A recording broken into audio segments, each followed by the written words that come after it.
మేము ఎలాంటి రకాల శారీస్ అమ్ముతామంటే synthetic crepe silk, Kuppadam, Banaras, fancy, chiffon, georgette, organza, Pochampally, Gadwal, Venkatagiri, Mangalagiri, Dharmavaram, Polavaram, Madhavaram, Kerala cotton, Karishma cotton, Meena cotton, Madhu cotton, మా దుర్గా కాటన్, లక్ష్మీపట్టు, కంచిపట్టు, ఉప్పడపట్టు, టిష్యూ పట్టు, Ambika saris, satin saris, plain saris, silk saris. సినిమాకి కన్యాకుమారి అని పేరు పెట్టారు. అది చాలా పల్లెటూరికి సంబంధించిన క్యారెక్టర్కి కన్యా ప్లస్ కుమారి అనే పేర్లు ఉంటాయా? అలా అలా అలా ఉన్నాయా అలాంటి పల్లెల్లో? తక్కువ కొద్దిగా. బట్ బేసిక్గా నా ఐడియా కన్యాకుమారి అనే పేరు ఏంటంటే, మీ బ్యాక్గ్రౌండ్ ఏంటి? ఆ సినిమా చూసిన తర్వాత చాలా ఎక్కువ సినిమాలు చేసిన ఒక సీనియర్ ఒక యాక్టర్ని తీసుకొచ్చి నటింపజేశారు సృజన్ అని అనిపిస్తుంది నాకు. ఏం లేదు అంటే నేను యాక్టర్ అవుతాను కూడా అనుకోలేదు. చిన్నప్పటి నుంచి టీవీ చూస్తూ డాన్స్ చేయడం చాలా ఇష్టం ఉండేది. హీరో మేము వెంటబడుతూ ఉంటే తిరుపతి క్యారెక్టరు మీరు ప్రతిసారి కూడా వెళ్ళు అంటే అంతకుముందు సదా సినిమాలో వెళ్ళవా వెళ్ళు అని అనుకుంటుంది కదా, వెళ్ళవా అని మీరు ఒక విసురుతారు కదా, ఇది ఒకసారి చెప్పరా? అది మీరు కొత్త వాళ్ళు అయ్యండి పూర్తిగా కొత్త వాళ్ళతో తేనే ఈ సినిమా తీయాలి అనే కాన్సెప్ట్, అది ఒక రిస్క్ అనిపించలేదా మీకు? అనిపించింది, తెలుసు రిస్క్ అని తెలుసు. ఈ సినిమాని బయటపడేసి బిగ్ స్క్రీన్ దాకా తీసుకెళ్ళడానికి మీరు ఎదుర్కొన్న సమస్యలు ఏంటి? ఓపెన్గా చెప్పగలరా? చెప్తా సార్. చెప్పండి. ఒక పుస్తకం రాయొచ్చు, పుస్తకం సరిపోతుంది. ఒక హీరోయిన్ ఉంది ఈ పేరుతో అని ఒక నోట్ అవ్వడం కోసం జనాల్లో ఏది దక్కితే అది మహాగౌరవం అని చేసేస్తారు తొలి రోజుల్లో. మీరు ఇప్పుడే ఇంత పర్టికులర్గా ఉండడానికి కారణం ఏంటి యాక్చువల్లీ? అంటే ఇప్పుడు నేను కొన్ని సినిమాలు నాకు చాలా ఇష్టం అనమాట. అది విశ్వనాథ్ గారి మూవీస్ అయినా ఇవన్నీ సినిమాస్ నాకు చూసినప్పుడు. మీకు ఈ సినిమా మీద వచ్చిన బెస్ట్ రివ్యూ ఏముంది? యాక్చువల్లీ టీజర్ రిలీజ్ అయినప్పుడు కూడా విజయ్ పెట్టాడు, అమ్మాయి చాలా బాగా చేసిందని. చాలా లైక్ చేసాడు అప్పుడు పర్ఫార్మెన్స్. ఫోన్ లో ఎలవి చెప్పమంటే నిజానికి పల్లెటూళ్ళలో అమ్మాయిలు అలాగే ఉంటారు. ఒకసారి చెప్తారా మీరు? ఎక్కువ డైలాగ్స్ మీరే ఉన్నారు కాబట్టి నేను మీతో చెప్పిస్తున్నాను. ఈ కథ చెప్పే విధానం స్క్రీన్ మీద మీకు అలవడ్డానికి నాన్నగారి ప్రభావం ఉందని అనుకోవచ్చా? లేదా? ఉత్తరాంధ్ర గురించి నాకు అవగాహన ఉంది కాబట్టి నేను ప్రశ్న వేయగలిగాను. మీకు అక్కడ స్పేస్ ఉంది, అద్భుతమైన వెపన్ మీ చేతిలో ఉంది. పైగా మీ జీవితంలో కూడా ఇలాంటి డిస్క్రిమినేషన్ నేను ఎదుర్కొన్నాను అని కూడా మీరు అంటున్నారు. మీరు దాన్ని మీరు ట్రెక్ చేయొచ్చు ఎక్కడో చోట, ఎందుకని దాన్ని? అంటే మనం సినిమా వరకు వచ్చేసరికి మన పర్సనల్ ఇంట్రెస్ట్లు కానీ మన ఇవి కానీ పెడితే సినిమా పోతుంది.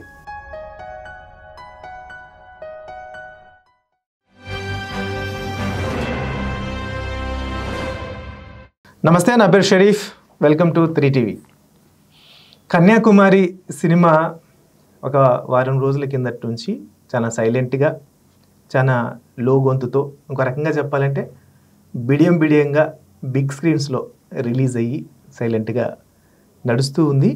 నేను కూడా ఈ సినిమా ఏముంటుందిలే అనే ఉద్దేశంతో అక్కడికి వెళ్ళిన తర్వాత అర్థమైంది అది అలా లో గొంతుతో అట్లా ఉండాల్సిన సినిమా కాదు. దాని గురించి అందరూ మాట్లాడాల్సిన సినిమా, చాలా సెన్సిబుల్తో తీసిన సినిమా. అంటే 2 గంటలు కూడా ఏమాత్రం బోరు కొట్టించకుండా ఒక ఫ్రెష్ ఎక్దమ్ ఆర్గానిక్ లవ్ స్టోరీని నడపడం ఈ కాలంలో చాలా పెద్ద విషయంగానే నాకు అనిపించింది.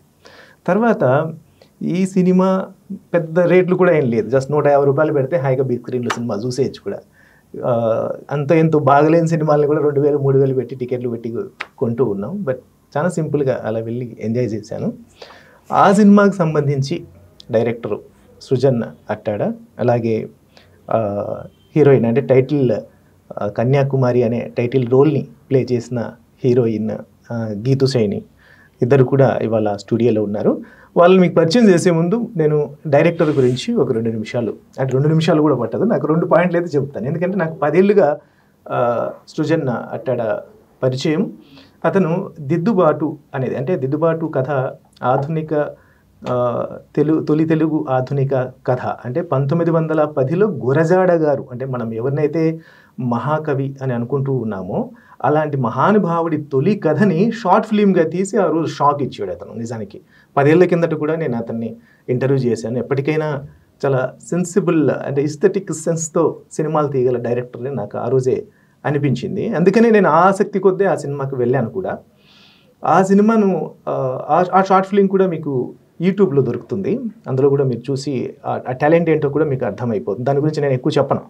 తర్వాత వీళ్ళ నాన్నగారు అట్టడ అప్పలనాయుడు, ఆయన మంచి కథా రచయిత. ఆయన కొడుకైన సృజన్ అట్టాడ తీసిన 3వ సినిమా ఇది, అంటే షార్ట్ ఫిల్మ్తో కలుపుకుంటే. ఆ సినిమాలో ఆయన పర్ఫార్మెన్స్ ఏంటి, అసలు ఏమనుకొని తీశాడు, అంత ఆర్గానిక్ స్టోరీ ఏంటి, అలాంటి విషయాల గురించి ఆయన్ని అడిగి తెలుసుకుందాం. వాళ్ళిద్దరు కూడా స్టూడియోలో ఉన్నారు. నమస్తే. నమస్తే. ఫస్ట్ ఆఫ్ ఆల్ కంగ్రాచులేషన్స్ ఇద్దరికి కూడా. సృజన్, మిమ్మల్ని దామోదర్ అని పిలవాలా, నేను సృజన్ అని పిలవాలా? ఎందుకనంటే చాలామంది 3వ సినిమా అంటే నెట్లో కొడితే పుష్పక విమానం సినిమాకి మొదట దామోదర్ అని పేరు కనబడుతుంది.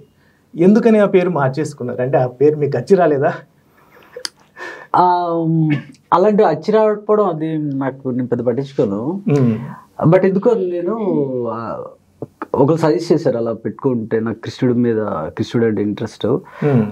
ఆ నేమ్ ఎందుకో మరి పిలవట్లే ఎవరు, నాకు సృజన్ అనే పిలుస్తున్నారు అందరూ. దాంతో అది అంటే అది సో ఇప్పుడు మీరు సృజన్ గానే ఇంకా కొనసాగుతారా, లేకపోతే దామోదర్ గానే? కన్ఫ్యూజన్ వచ్చేస్తుంది, ఎవరో పిలట్లేదు, ఎవరో బయట వాళ్ళు. నాకు ఎవరైనా కంటిన్యూస్ పిలిస్తే నేను పలుకుతాను, లేకపోతే ఆ పేరు అలవాటు అవుతుంది, పెట్టుకున్నాను. కానీ ఎవరు అందరూ సృజన్ అనే పేరులో ఏమో మరి నాకు తెలియదు, ఈజీనెస్ ఉండడం వల్ల ఏమో అది ఇటు వచ్చేస్తే ఇంకా కన్ఫ్యూజన్ వద్దని ఇంకా తీసేసుకున్నాను. తర్వాత సినిమాకి కన్యాకుమారి అని పేరు పెట్టారు. అది చాలా పల్లెటూరికి సంబంధించిన క్యారెక్టర్కి కన్య ప్లస్ కుమారి అనే పేర్లు ఉంటాయా? అలా ఉన్నాయా అలాంటి పల్లెల్లో? తక్కువ కొద్దిగా. బట్ బేసిక్గా నా ఐడియా కన్యాకుమారి అనే పేరు ఏంటంటే Durgadevi one of the name. చాలా ఫియర్స్ ఫామ్. ఆ పేరులో ఒక వైబ్ ఉంటుంది, కన్యాకుమారి. ఆ వైబ్ ని హీరోయిన్ తను పూర్తిగా అసలు మొత్తం 100% ఇచ్చి పడేసారు. పేరుకి తగ్గట్టు భావజాలం, మాట తీరు, అన్ని నడవడిక A to Z అసలు ఆ స్టైల్ అంతా అలా దింపేశారు. ఆ క్రెడిట్ తనదే నన్ను అడిగితే. సో పేరుకి సంబంధించి వెనక స్టోరీ మాత్రం మీరు మామూలుగా అనుకున్నారు. బట్ పల్లెటూళ్ళకి ముఖ్యంగా ఉత్తరాంధ్రలో, అంటే అది ఉత్తరాంధ్ర మాండలికానికి సంబంధించిందే కదా, నాకు ఆ పేరు నిజానికి ఎంజాయ్ చేశాను సినిమాలు, దానికి ఏం పెద్ద లోటు లేదు. కాబట్టి నేను క్యూరియాసిటీతో మిమ్మల్ని అడుగుతూ ఉన్నాను అనమాట. అసలు కన్యాకుమారి పేరు అనేది పల్లెటూళ్ళలో ఆర్గానిక్ స్టోరీకి ఆ పేరు ఎందుకు పెట్టుకున్నారు? అది అదే మోడర్న్ పేరు కదా యాక్చువల్లీ. అవునవును. నాకు ఓన్లీ ఆ పేరులో ఒక చెప్పగానే ఒక వాల్యూ ఉండాలి పలకడానికి ఆ అమ్మాయి క్యారెక్టర్కి. అంటే ఇప్పుడు సపోజ్ మనం లక్ష్మి, మంగ అక్కడ ఇలా ఉంటాయి చిన్న చిన్నవి, వాటిలో మనకు ఆ వెయిట్ ఉండదని, ఆ పేరులో ఒక వెయిట్ ఉండాలని నేను పెట్టుకున్నాను అనమాట కన్యాకుమారి అని.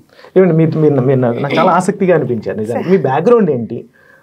ఆ సినిమా చూసిన తర్వాత చాలా ఎక్కువ సినిమాలు చేసిన ఒక సీనియర్ ఒక యాక్టర్ని తీసుకొచ్చి నటింపజేశారు సృజన్ అని అనిపిస్తుంది నాకు.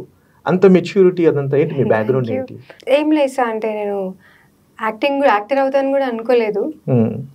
చిన్నప్పటి నుంచి టీవీ చూస్తూ డాన్స్ చేయడం చాలా ఇష్టం ఉండేది అనమాట. సో కాలేజ్లో అలా డాన్స్ ప్రోగ్రామ్స్ చేస్తున్నప్పుడు నాకు ఇలా సినిమా ఆఫర్స్ వచ్చాయి.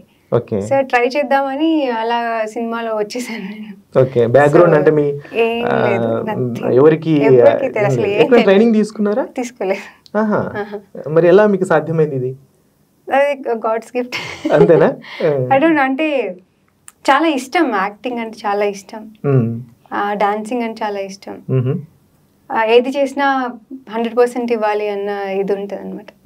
సో ఏ వర్క్ ఇచ్చినా నా 100% ఇవ్వాలని చూస్తాను. ఇంకా ఇలాంటి క్యారెక్టర్ వచ్చిన తర్వాత హీరో మేము వెంటబడుతూ ఉంటే తిరుపతి క్యారెక్టర్ మీరు ప్రతిసారి కూడా అంటే అంతకుముందు సదా సినిమాలో వెళ్ళవయా వెళ్ళు అని అనుకుంటుంది కదా, వెళ్ళవా అని మీరు ఒక విసురుతారు కదా, ఇది ఒకసారి చెప్పరాదు? అది చాలా చాలా న్యాచురల్ గా వచ్చింది నాకు తెలిసి. దాని తర్వాత మళ్ళీ అంత ఒక విరుపుతో, ఒక పద విరుపుతో రావడం అనేది అది అప్పుడే చూసాను. యాక్చువల్లీ వన్ ఇంట్రెస్టింగ్ ఫ్యాక్ట్ ఏంటంటే ఎల్ఏ అని సార్ ఎక్కువ అంటుంటారు అనమాట. నేను పుష్పక్ నుంచి వర్క్ చేశాను కదా, ఎప్పుడైనా ఎవరైనా అన్నప్పుడు ఎల్ఏ అని అంటుంటారు అనమాట. సో నేను ఈ క్యారెక్టర్ నాకు ఇచ్చినప్పుడు I'm going to take this from you అని నేను తీసుకున్నాను. యాక్చువల్లీ అతను చాలా జెన్యూన్ గా వస్తాడు తన దగ్గరికి. పైగా జామకాయ తీసుకొస్తాడు చిన్నప్పటి నుంచి కూడా. ఆ జామకాయని విసురుతున్నప్పుడు, అతని మీద విసుక్కుంటున్నప్పుడు, అదేదో ప్రేక్షకుల మీదే విసుక్కున్నట్టుగా ఆ సినిమా చూస్తుంటే మనం అంతగా లీనమవుతాం. చాలా బబ్లీగా చేశారు. పైగా చాలా మంది ఇప్పటికే మీకు చెప్పి ఉండొచ్చు, ఇది మీరు ఒక సేల్స్ గర్ల్ కింద మొత్తం ఆహార్యము, ఆ పదం, ఆ తర్వాత అక్కడ వస్తువు నిలబడే తీరు, లేకుంటే ఏ చీరలు ఉంటాయో అవన్నీ కూడా మీరు ఏకరువు పెట్టారు. నేను మళ్ళీ అడుగుతాను అనుకోవద్దు, బట్ అడుగుతాను కంపల్సరీ. ఎందుకంటే ఒక పేరు కాదు, 2 పేర్లు కాదు, అదే మీరు 12 చెప్పారా, 12 చెప్పారా? 20 ఉంటాయి అనుకుంటా. ఒకసారి చెప్పరా? మేము ఎలాంటి రకాల శారీస్ అమ్ముతాం అంటే synthetic crepe silk, Kuppadam, Banaras, fancy, chiffon, georgette, organza, Pochampally, Gadwal, Venkatagiri, Mangalagiri, Dharmavaram, Polavaram, Madhavaram, Kerala cotton, Karishma cotton, Meena cotton, Madhura cotton, మా దుర్గ కాటన్, లక్ష్మీపట్టు, కంచిపట్టు, ఉప్పడపట్టు, టిష్యూ పట్టు, Ambika saris, satin saris, plain saris, silk saris. ఇన్ని రకాల చీరలు ఉంటాయని డైరెక్టర్ రాశారా, లేకపోతే మీరే ఆ వివరాలు ఎలా తెలుసుకున్నారు? అది నేను బేసిక్గా ఒక డైలాగ్ ఉండింది నాకు చీరల గురించి అస్సలు తెలియదు. ఆ డైలాగ్లో చీరలు ఇన్ని రకాలు ఉంటాయని చెప్పాల్సి ఉండింది. బట్ నేను స్క్రిప్ట్లో నాకు పెద్ద నేమ్స్ తెలియదు కనుక నాకు గుర్తున్న 3-4 నేమ్స్ రాసేసి మిగతావి కనుక్కోవాలని నేను షూటింగ్ చేసుకుంటున్నప్పుడు తినకి ఏం చెప్పానంటే, నువ్వు go to them, sales girls ఉంటారు కదా, తినేంటంటే ఆల్రెడీ ఆ షాపింగ్ మాల్లో పనిచేస్తున్న సేల్స్ గర్ల్స్ అందరితోటి ఫ్రెండ్షిప్, వాళ్ళతో పనిచేయడం. ఒకసారి వెళ్ళి పేర్లు రాసుకో, నేను వేరే పనిలో ఉంటానని లైక్ ఏడి అంటే తను వెళ్ళి ఒక్కొక్కటి నోట్ చేసుకుంటా ఉంటుంది. నేను వింటున్నా తను చెప్తున్నది ఫాస్ట్ గా చెప్తుంది, ఏ రకాల చెప్తుంది. నాకు ఇమీడియట్ స్ట్రైక్ అయింది. నేను బేసిక్ గా ఇది వేరే క్యారెక్టర్ చెప్పాల్సిన డైలాగ్ అంటే ఇంత ఉండదు, చిన్నగా ఉండింది. తిరిగి చెప్పే విధానం చూసినప్పుడు ఐ ఫెల్ట్ ఇదేంటి ఎంత బాగా చెప్తుంది, భలే ఉంది, ఇదని నువ్వు మొత్తం చెప్పగలుగుతావా, దాన్ని రైట్ గా రాసుకోండి, మొత్తం రాసుకుని చెప్పేసింది. ఎట్లా ఒకసారి చెప్తే మీకు డైలాగ్ ప్రిపేర్ అవుతారా, లేకపోతే ఒకసారి చెప్తే గుర్తుండిపోతుందా? ఎట్లా మీ డైలాగ్స్ కోసం ఇబ్బంది పడలేదా? పడలేదు, అంటే ప్రిపేర్ అయిపోతాను. ఇదైతే ప్రిపేర్ అవ్వాలి, ఎందుకంటే ఇది కెమెరాని చూస్తూ బ్రీత్ వదలకుండా చెప్పాలి. ఇది మైండ్ బాడీ సింక్ లో రావాలి. ఒక దగ్గర చిన్న బ్రీత్ అంటే మనకి బ్రీత్ అందిన షార్ట్ పోతుంది, అంటే వితౌట్ బ్రీత్ అనేది చెప్పాలి.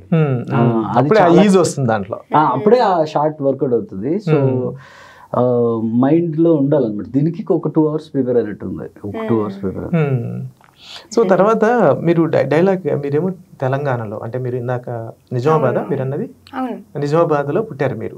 ఆదిలాబాద్ లో పుట్టారు. ఓకే, ఆదిలాబాద్ లో పుట్టారు. చదువు అంతా ఇక్కడ హైదరాబాద్ లో, అక్కడ ఇక్కడ 2 హైదరాబాద్ చదువుకున్నారు. మీకు తెలంగాణ యాస సులువా లేదా? మరి మీరు ఉత్తరాంధ్ర యాసని ఎలా నేర్పారు మీరు తనకి? నాకు అర్థం కాలేదు. ఎందుకంటే ఫస్ట్ ఒక రోడ్ పెట్టా, ఫోన్ లో చెప్పేది 2 నా నుంచి ఎక్కువ పట్టినట్టుంది. తర్వాత మీ దగ్గర ఏం యాస ఉండదు, కాకపోతే నాకు డైలాగ్ అడిగేది ఇది ఎలా నువ్వు చెప్తావో చెప్పు అని అడిగేది. అది అక్కడి నుంచి పట్టుకుని అన్ని రికార్డ్ చేసుకుని ప్రాక్టీస్ చేసుకున్నాను. సార్ ఎక్కడెక్కడ ఎలా చెప్తున్నారు, డబ్బింగ్ నేనే చేసుకున్నాను. వాళ్ళు ఊరికి వెళ్ళిన తర్వాత అక్కడ విలేజెస్ అందరితో కలిసి మాట్లాడడం, నేను వాళ్ళ యాసలో మాట్లాడడానికి ట్రై చేసేదాన్ని. పూర్తిగా మీరు ఉత్తరాంధ్ర అమ్మాయి అయిపోయారు. ఎప్పుడైనా వెళ్ళి ఆ యాసలో మాట్లాడితే హాయిగా మీరు కూర్చొని ఏ ఇంట్లో అయినా భోజనం చేసి రావచ్చు. శ్రీకాకుళం అందరూ అక్కడ ఫ్రెండ్స్ అంతా హ్యాపీ. సొంతూరు అంటే తనకి బాగా ఇష్టం శ్రీకాకుళం కూడా, అంత ఇష్టం అన్నట్టు ఉంటుంది. తర్వాత ఆ హీరోకి మీరు ఇచ్చే వార్నింగ్ ఉంటది, గులాబ్ జామున్ అవుతున్నారు, చివరికి సిగరెట్ డిస్క్లైమర్ కూడా మీరే చెప్పినట్టున్నారు కదా. సో అది ఒకటి. రెండోది సుశాంత్, మనం మొత్తం స్క్రిప్ట్ విషయానికి వస్తే మీరు కొత్త వాళ్ళు, ఐ మీన్ ఎందుకంటే ఒకటేమో షార్ట్ ఫిల్మ్, ఒకటేమో పుష్పక విమానం, అది మంచి లాంచింగే. రెండోదేమో ఈ సినిమా. మీరు కొత్త వాళ్ళు అయ్యండి, పూర్తిగా కొత్త వాళ్ళతోనే ఈ సినిమా తీయాలి అనే కాన్సెప్ట్, అది ఒక రిస్క్ అనిపించలేదా మీకు? అనిపించింది. తెలుసు రిస్క్ అని తెలుసు, రిస్క్ తెలుసు, దీని యొక్క పర్యవసరాలు తెలుసు, అన్నీ తెలుసు. బట్ మనసుకి ఏది నచ్చితే అదే చేద్దామని డిసైడ్ అయిపోయాను. పుష్ప విమానం తర్వాత అంటే ఎక్కడో నాకు పుష్ప విమానం వెరీ బ్యూటిఫుల్ ఎక్స్పీరియన్స్. నాకు పెద్ద పెద్ద యాక్టర్స్తో పనిచేసాను, విజయ్ దేవరకొండ ప్రొడక్షన్, అది నాకు హోమ్ ప్రొడక్షన్ లాగా, నా ఓన్ ఫ్యామిలీలా అనమాట. నాకు చాలా హ్యాపీ అది. విన్నా నేను, మీరు ట్రైలర్ లాంచ్ లో కూడా నాకు చాలా హ్యాపీ అనమాట. కానీ ఆ తర్వాత నాకేమనిపించింది అంటే ఈ ఊర్లు, పంట పొలాలు, ఉదయానికి ఏదో కాల్ షీట్ లాగా వెళ్ళి జస్ట్ అక్కడ ఏది డైలాగ్ చూసేసి చెప్పేసి ఈ కృత్రిమంగా చేయకూడదు, మనసుతో ఏదో చేయాలి, ఒక వేరే వరల్డ్లోకి వెళ్ళిపోవాలి అని పట్టేసింది నాకు. అది చేస్తే కెరీర్ ఇబ్బంది పడుతుంది అని తెలుసు. నాకు నేనే డౌన్గ్రేడ్ చేసుకొని ఇంకో చిన్న సినిమా చేయాల్సి వస్తుంది తెలుసు.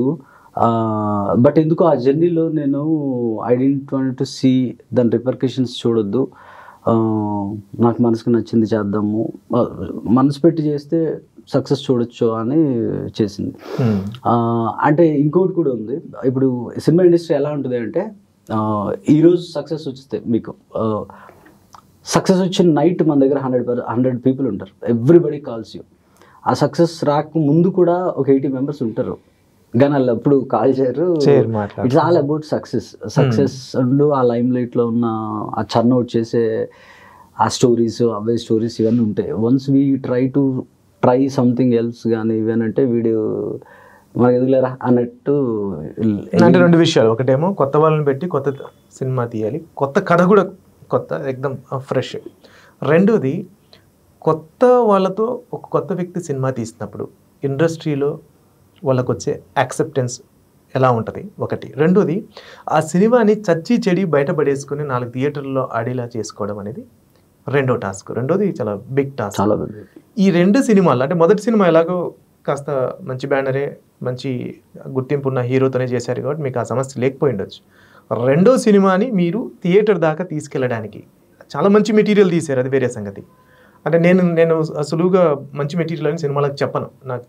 నాకు కొంచెం as a being a matured అంటే పుస్తకాలు బాగా చదువుతాను కాబట్టి నేను అంత సులభంగా ఏ సినిమాని బాగుందని చెప్పను. కానీ నాకు నచ్చింది అది అయితే. బట్ వర్ది ఈ సినిమాని బయటపడేసి బిగ్ స్క్రీన్ దాకా తీసుకెళ్ళడానికి మీరు ఎదుర్కొన్న సమస్యలు ఏంటి? ఓపెన్గా చెప్పగలరా? చెప్తా సార్. చెప్పండి. ఒక పుస్తకం రాయొచ్చు, పుస్తకం సరిపోతుంది. అంటే ఎట్లా కొత్త వాళ్ళు సినిమా రిలీజ్ చేసుకోవడం ఎట్లా టాలీవుడ్ లో? Actually trying to right it, ఎందుకంటే అది చాలా మందికి ఉపయోగపడుతుంది. ఇక్కడ మేజర్ గా డోంట్ డూస్ చెప్పండి. అసలు ఏం చేయకూడదు? కొత్త వాళ్ళు సినిమా వచ్చి ఒక సినిమా తీసిన తర్వాత రిలీజ్ చేయాలి అని అంటే చేయకూడని పనులు చెప్పండి. మొదట చేయకూడదు సినిమా తీయకూడదు. ఫస్ట్ ఆల్ నెగిటివ్ వద్దు, ఫస్ట్ అదే చేయకూడదు సార్. ఇప్పుడున్న ఎకో సిస్టమ్ ఇప్పుడు ప్రస్తుతానికి very very dangerous. Everything is a challenge. కొత్త వాళ్ళతో సినిమా చేస్తే ఒక్కడు కూడా ఫరక్ అవ్వదు మీకు.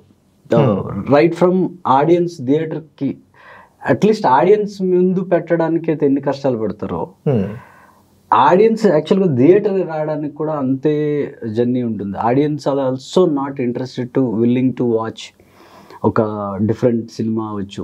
మెయిన్ స్ట్రీమ్ స్టార్ పవర్ ఉన్న వాటికి ఈజీగా వస్తారు, కానీ మిగతా వాటికి వాళ్ళు రావట్లేదు, థియేటర్స్కి రావట్లేదు బేసిక్గా ఇప్పుడున్న టైమ్స్లో. ఏంటి సొల్యూషన్? ఏం చేయాలి మరి? సొల్యూషన్ అంటే ఇది ఎకో సిస్టమ్ ఫామ్ చేయాలి సార్. ఎలా అంటే నేను దీనికి మెయిన్గా చెప్తాను. ఇప్పుడు ఈ ఫిల్మ్ చేస్తున్నప్పుడు నా ఎక్స్పీరియన్సెస్ బట్టి నేను చెప్తాను. నా ఎక్స్పీరియన్స్ బట్టి నేను కొత్త వాళ్ళతో సినిమా చేస్తున్నాను అంటే నాకు తెలిసిన టెక్నీషియన్స్ కానీ తెలిసిన ఫిల్మ్ వాళ్ళు ఎందుకు కొత్త వాళ్ళతో ఎందుకు అని ఫస్ట్ నెగిటివ్ చెప్తారు. ఏం సినిమాలు రాక్ చేస్తున్నావు అని అంటారు. ఎవరు కథ డిపెండ్ అయ్యి చేస్తున్నాడు, కథ కోసం పాత్రలు అని ఎవరు ఆలోచించట్లేదు. ఏ హీరో సినిమా చేస్తున్నాడంటే ఫస్ట్ క్వశ్చన్, ఈవెన్ సినిమా వల్ల అవనియండి, ఊర్లో అక్కడ షూటింగ్కి వెళ్ళినప్పుడు కూడా అక్కడ షూటింగ్కి వచ్చినప్పుడు ఫస్ట్ మాట ఏం అడుగుతాడు, హీరో ఎవడు అని అడుగుతాడు. అది సినిమా అనేది హీరోకి ఈక్వల్ అయిపోయింది. ఈవెన్ సినిమా టెక్నీషియన్స్ కూడా అంతే, హీరో ఎవరు అని అడుగుతారు, కథ ఏంటి అని అడగరు, జానర్ ఏంటి, నువ్వు ఏ కథ చెప్పబోతున్నావు. అంటే ఒక వ్యవసాయం చేసేవాడికి పిల్లలు దొరకడం ఎంత కష్టమో కొత్తగా సినిమాల్లోకి వచ్చిన వాళ్ళకి అంతే కష్టం. సో ఆ ఎకో సిస్టమ్ సినిమాతో అనుభవించి చెప్తున్నాను, చాలా కష్టం. అది ఎకో సిస్టమ్ అలా డెవలప్ అయిపోయింది. ఫస్ట్ ఆఫ్ ఆల్ ఆ కథను నమ్మి పెట్టే వాళ్ళు కావాలి, మనీ కావాలి, రిటర్న్స్ వస్తాయి అన్నది అబ్సల్యూట్లీ నో హోప్. ఆడియో అమ్ముదాం అనుకోండి, సపోజ్ సినిమా ఆడియో అమ్ముదాం అనుకుంటే హీరో ఎవరైనా అడుగుతాడు, మళ్ళీ అక్కడ కూడా లేరండి కొత్త వాళ్ళు అంటే కష్టం, బీప్ సౌండ్ వచ్చేస్తుంది మనకి. అటు నుంచి ఇంకా పెద్ద ఇంట్రెస్ట్ చూపించరు. ఏదైనా ఓటీటీకి అమ్ముదామన్నా అంతే. ఎనీథింగ్ మీకు ఎక్కడికి వెళ్ళండి, ఒక రకంగా సాహసం అయితే అసలు చాలా టఫ్ సార్, చాలా టఫ్. మరి మీరు ఎలా ఓవర్కమ్ అయ్యారు మరి? కంటెంట్ నమ్మే వెళ్ళాము. ఇప్పుడు ఒక రకంగా చెప్పాలంటే ఇప్పుడు నేను ఆడియో అమలాకపోయాను. నేను నా కంపెనీ నాకు 8 సాంగ్స్ ఉంటాయి. మీరు ఇప్పుడు సినిమా చూస్తే బ్యూటిఫుల్ ప్రేమలో సాంగ్ పల్లెటూరి చాలా ఇవి ఉంటాయి. బట్ స్టిల్ ఒక రీజనబుల్ ప్రైస్ రాలేదు, కొత్త వాళ్ళు అని ఇంట్రెస్ట్ చూపలేదు.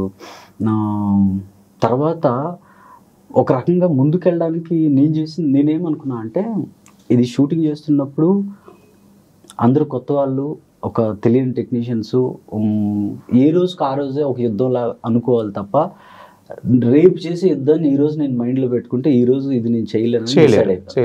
సో ఈ షూటింగ్ వరకు షూటింగే, అది అమ్మగలుగుతానా జనాల ముందు పెట్టగలుగుతానని ఆలోచిస్తే ఈ రోజు నేను చేయలేనని వాట్ ఎవర్ ఆ రోజుకి నా ముందు ఉన్న ఛాలెంజెస్ నేను అధిగమించి వెళ్ళా. షూట్ అయిపోయిన తర్వాత స్టార్ట్ అయింది, మేజర్ ఛాలెంజెస్ స్టార్ట్ అయినాయి. But luckily there are people, ఇండస్ట్రీలో అందరూ అలా ఉండరు కదా. కొంతమంది సినిమా చూసి ఇప్పుడు నాకు 14 రీల్స్, ఫస్ట్ 14 రీల్స్ మన గోపి అచ్చంట గారు ఉంటారు, వాళ్ళది చాలా పెద్ద సంస్థ. అతను అప్పుడు టీజర్ రిలీజ్ అయిన తర్వాత పిలిచి సినిమా చూస్తానని చెప్పి సినిమా చూసి నాకు చాలా మంచి పాటలు చెప్పారు. మీరు ప్రయత్నం చేయకుండానే? Very good. అతను సినిమా చూసి అప్పుడు ఇంకా ఫిల్మ్ ఏం ఫినిష్ అవ్వలేదు. అతను చాలా ధైర్యం ఇచ్చారు, నువ్వు చెయ్యి మంచి సినిమా, బేసిక్గా నేను పొగడను నా, but it's very good for any help you come to me అని చెప్పారు. తర్వాత కాళియా ప్రొడక్షన్స్ అని వాళ్ళు మంచి ఫిల్మ్స్ ఇస్తారు, వాళ్ళు కూడా Srujan this is really good అని ఇలా ఉండింది. బట్ నేను నా జర్నీలో నేను ఫిల్మ్ ఫినిష్ చేయాలి అని టాస్క్. ఇప్పుడు ఏంటంటే ఫైనాన్షియస్ ప్రాబ్లం ఉంటుంది, కొంతమంది డబ్బులు పెట్టిన వాళ్ళకి ఏంటంటే వాళ్ళకి ఎంత ఖర్చు పెట్టారు అభ్యంతరం లేకపోతే చెప్పండి. అది చెప్పకూడదు సార్, అలా ఉండదు. బట్ నేను చిన్నగా చేయలేదు. నేను ఈ ఫిల్మ్కి నేనేం పెట్టుకున్నానంటే ఫిల్మ్ అయిపోయిన తర్వాత నేను 10 మందికి చూపిస్తాను, ఆ 10 మంది బాగుంది అని అంటే మై వర్క్ ఈజ్ డన్. నాకు మళ్ళీ నా సినిమా నేను చూసుకొని నేను అమ్మ మంచి సినిమా తీసాను అని అక్కడ వరకు బ్యారియర్ పెట్టుకున్నా. దానికి నాకు సాటిస్ఫాక్షన్కి రావడానికి కోసం ఎంతైతే ఖర్చు పెట్టాలో అంతా ఖర్చు పెట్టాను. ఒక షార్ట్కి జస్ట్ ఒక షార్ట్కి 50,000 60,000 కూడా ఖర్చు పెట్టాను. అంటే నార్మల్గా చిన్న సినిమా నార్మల్గా 1 డేకి ఒక 1 lakh, పడవలో వెళ్ళే షార్ట్స్, ఒక పంట పొలాలు కాల్చేసేది ఉంటుంది, దానికి వెనక చెరుకు తోట కాల్చుతూ ఉంటారు. ఇప్పుడు వానికి ఏంటంటే వాళ్ళకి ఆపమని చెప్పి సర్టన్ టైంలో నాకు కావాలని చెప్పి అలా నాకు కావాల్సిన ఆర్గానిక్ గానే తీసుకున్నారు షార్ట్స్ అన్నీ రియల్గా. సో దాని తర్వాత ఫిల్మ్ అయిపోయిన తర్వాత నేను ఒక ప్రివ్యూ వేసాను. ప్రివ్యూ వేసిన తర్వాత ఒక 100-150 మెంబర్స్ చూపించాం. అందరూ తెలిసిన వాళ్ళు అయితే పొగుడుతారని. నన్ను కూడా పిలవలేదు, నన్ను ప్రివ్యూకి పిలవండి అని చెప్పాను, మీరు నన్ను పిలవలేదు. నేను మర్చిపోయినట్టు వేరే వాళ్ళని పిలిచి చూపించాను. ఆ నెక్స్ట్ డే ఆ రోజు ఆ ఫీడ్బ్యాక్తో ఐ ఫెల్ట్ హ్యాపీ. నాకు చాలా హ్యాపీ అనిపిస్తుంది, ఎస్ నౌ ఇట్స్ గుడ్ అని. దాని తర్వాత ఇప్పుడు సినిమా ప్రెజెంట్ చేసిన మధుశాలిని, సో ఇవన్నీ ఇప్పుడు మధుశాలిని గారి సపోర్ట్ తోనే సినిమా థియేటర్ దాకా వెళ్ళిందా? మధుశాలిని గారు అండ్ బన్నివాస్ గారు. ఓకే, బన్నివాస్ గారు లేకపోతే థియేటర్ వరకు వెళ్ళదు. మొత్తం ఎన్ని థియేటర్స్ లో ఆడుతుందండి ఇప్పుడు? అంటే రిలీజ్ డేట్ కి ఇప్పటికి నాకు ఎగ్జాక్ట్ తెలుసు సార్. ఇప్పుడు మెట్రోస్ లో అయితే ఉంది సార్, ఇది మండే కదా. హైదరాబాద్ లో అయితే ఒక 10-15 ఉంటాయి థియేటర్స్. యాక్చువల్లీ చాలా ఎక్కువ రిలీజ్, పెద్ద రిలీజ్. బన్నివాస్ గారు బిలీఫ్ అనమాట. బన్నివాస్ గారు he like the movie.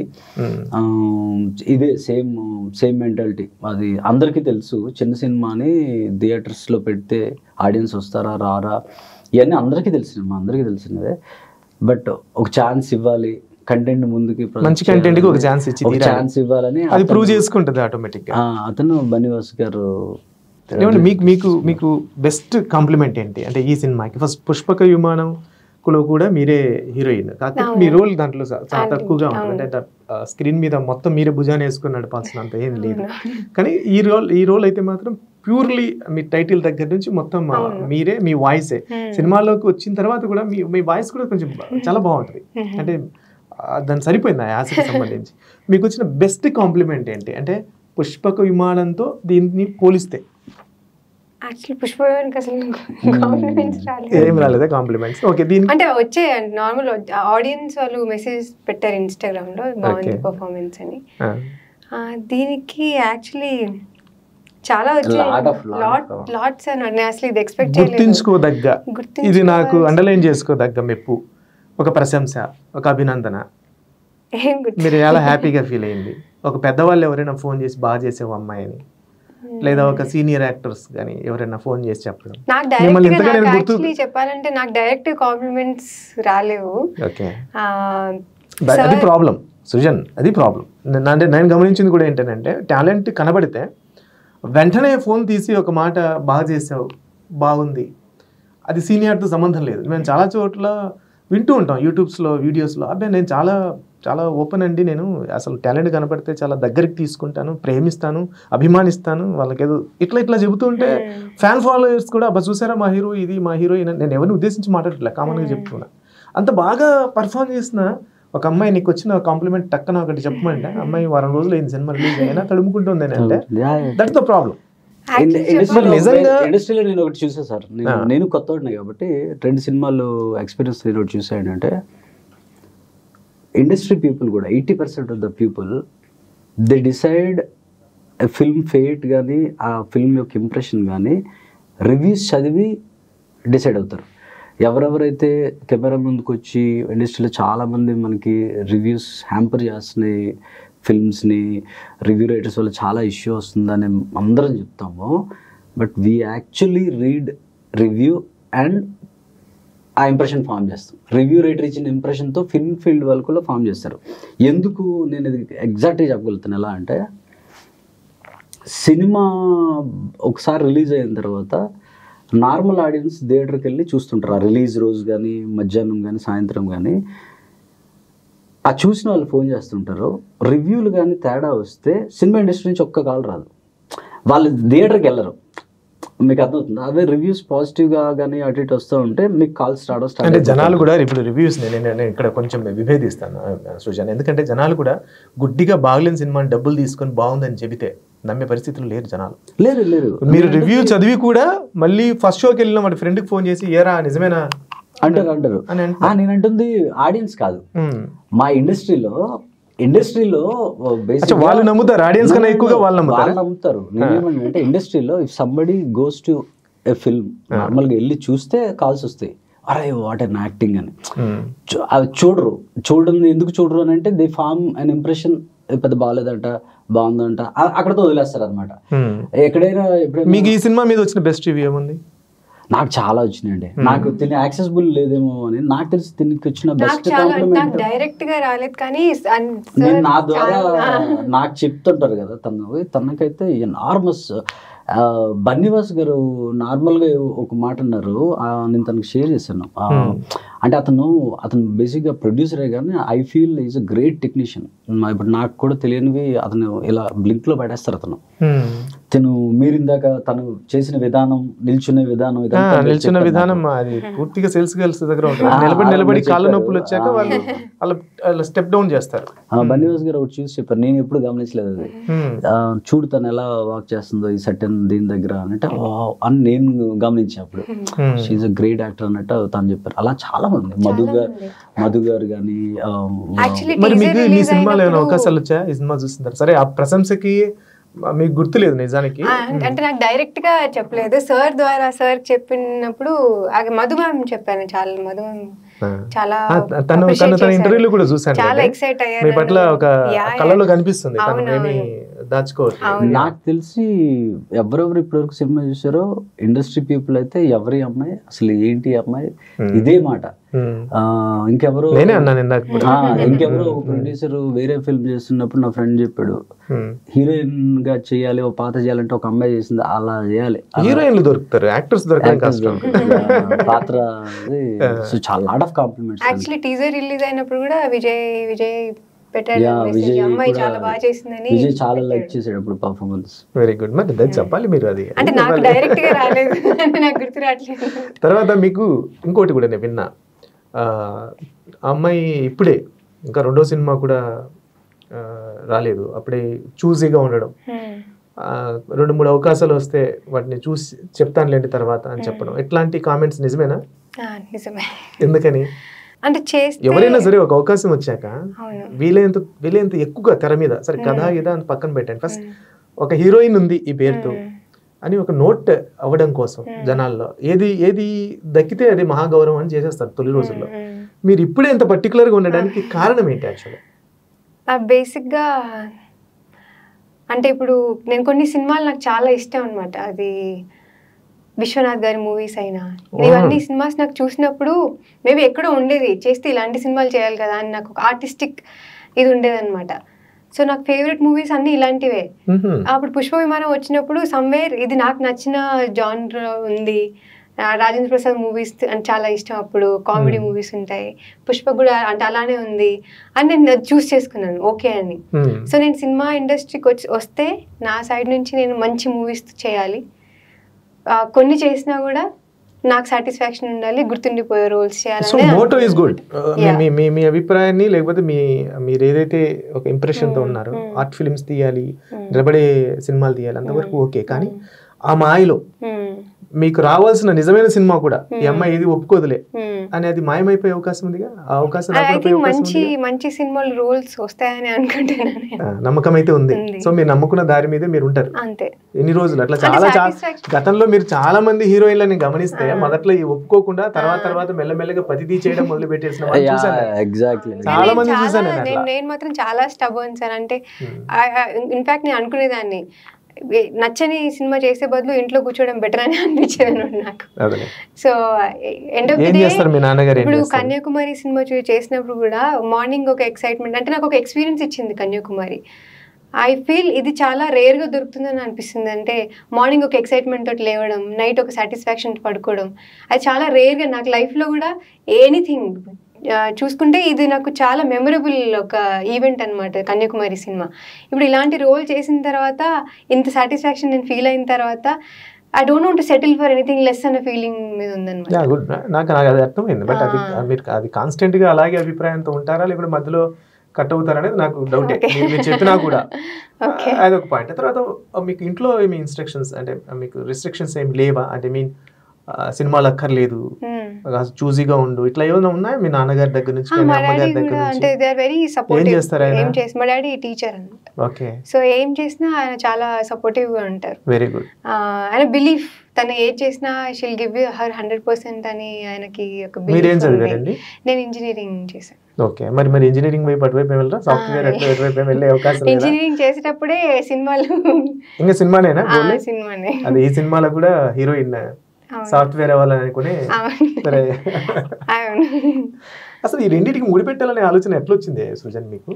Software is different, వ్యవసాయం ఇస్ డిఫరెంట్. ఇక్కడ ఆలోచన నాకు ఎట్లా వచ్చింది అనేది ఒక పాయింట్. రెండో పాయింట్ ఏంటంటే ఎవరు కూడా ఈ సినిమాలో బ్యూటీ ఏంటంటే వాళ్ళ గోల్స్ని అంటే ప్రేమ మాయలో పీకల దాకా ఉండి చివరికి డెసిషన్ తీసుకోలేని ఈఎంఐ ఎక్స్ప్రెషన్స్ అయితే ఆ ప్లేస్లో మనకు అర్థమైపోతుంది. ఎంత ప్రెషర్ తీసుకుంటుంది పాపం అనిపిస్తుంది మనకి.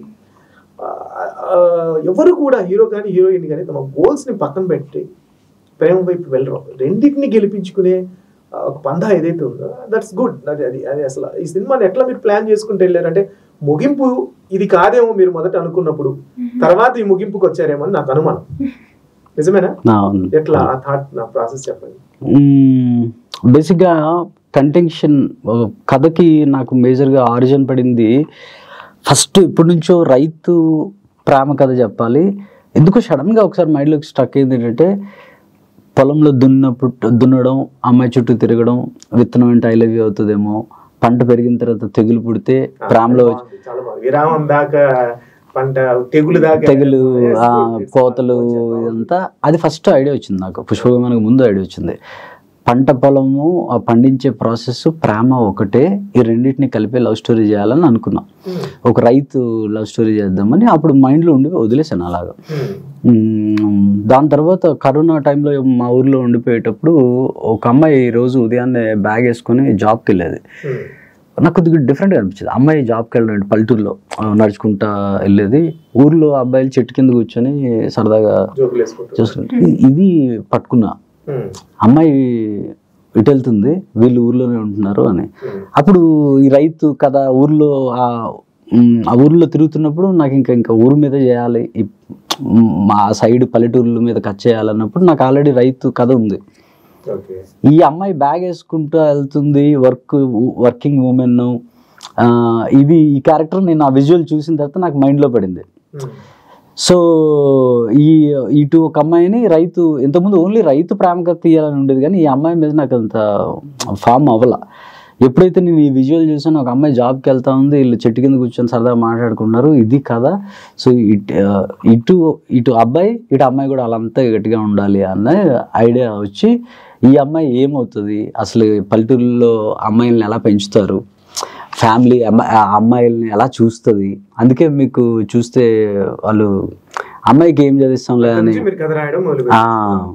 అయితే మొదటి లైన్ ఒకటి ఉంది కదా, ఇది ప్యూర్గా వ్యవసాయం చేసే వాళ్ళకి. అంటే నేను ఇప్పుడు దాకా కథ బాగుంది అదంతా ఓకే, మైన్యూట్ అంటే రంధ్రాన్వేషణ అంటారు కదా, నేను అట్లా ఒక 2 పాయింట్స్ చెప్తాను. ఏంటంటే సినిమాలో మొదట మీరు చూపించిన స్ట్రగుల్ ఏంటంటే, వ్యవసాయం చేసుకునే కుర్రాడికి పిల్ల దొరకడం కష్టం.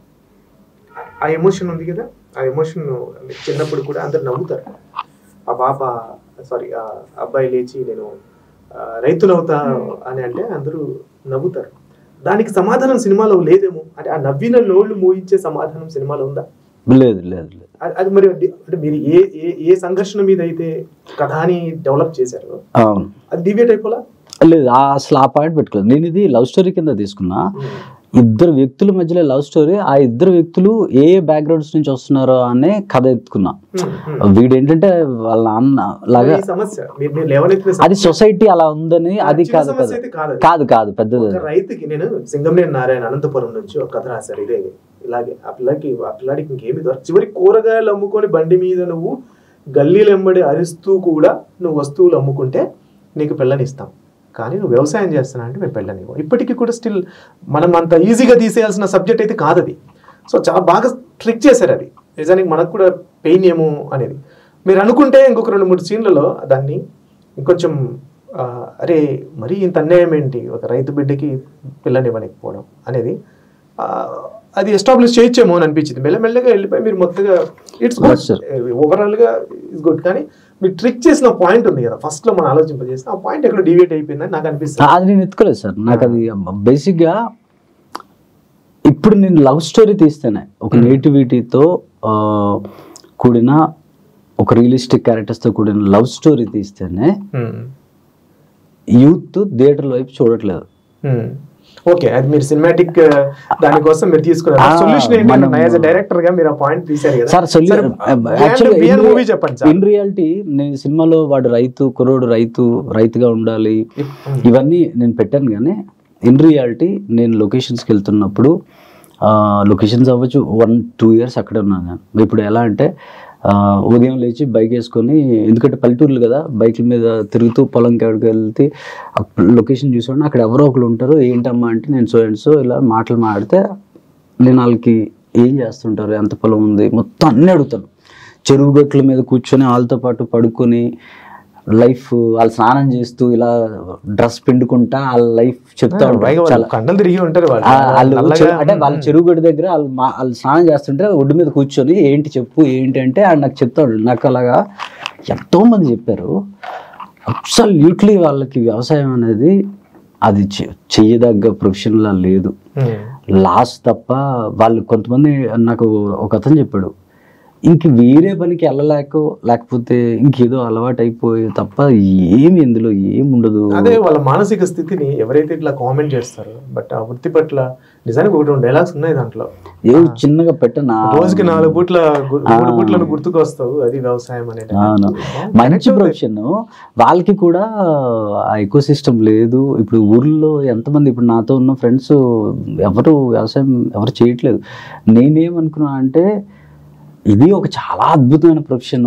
సినిమాకి ఈ వ్యవసాయం అనే ప్రొఫెషన్ హీరోకి దూరంగా వెళ్ళిపోయింది.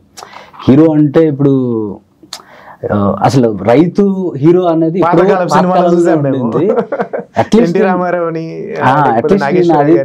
తేగలితే. But there are very few people but ఎక్కడి నుంచో వచ్చి ఇచ్చేస్తాడు. ఊర్లో కొంతమంది కుర్రోళ్ళు చదువుకున్న వాళ్ళు కూడా they want to take it up. వాళ్ళకి ఏమైనా ఒక ఇన్స్పిరేషన్ గా కానీ ఒక సరదాగా కానీ దాన్ని నేనేంటంటే జస్ట్ అలా వాళ్ళ మైండ్లోకి వ్యవసాయం అనేది పడాలి, అన్న ఇది అనమాట. సరే, నేను ఇంకొక విషయం చెప్తాను ఏంటంటే, కథ చెప్పే తీరులో మీది మొదటి ఫ్రేమ్ నుంచి చివరి ఫ్రేమ్ దాకా ఏ షాట్ కూడా అంత ఆషామాషిగా అయితే లేదు. చాలా ప్లానెడ్గా ఎక్కడ మొదలు పెట్టాలో ఎక్కడ ఏం చేయాలో. కొంతమందికి మొదలు పెట్టడం తెలుసు, కొంతమందికి ముగించడం తెలియదు. ముగింపు కూడా మొదలు పెట్టడానికి కావాల్సినంత శ్రమే, ఎక్కడ ముగించాలనేది కూడా పాయింట్. మీ కథ కరెక్ట్గా మొదలై కరెక్ట్గా ఎండ్ అయింది. ఈ కథ చెప్పే విధానం స్క్రీన్ మీద మీకు అలవడ్డానికి నాన్నగారి ప్రభావం ఉందని అనుకోవచ్చా?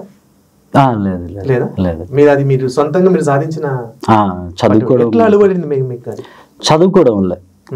ఏం చదివారు మీరు? అంటే చదవడం అంటే ఏంటి? అండ్ నార్మల్ బుక్స్, వేరే బుక్స్ అవ్వచ్చు. కథ చెప్పే విధానానికి బుక్స్ చదివితే కథ చెప్పే విధానం వస్తుందా?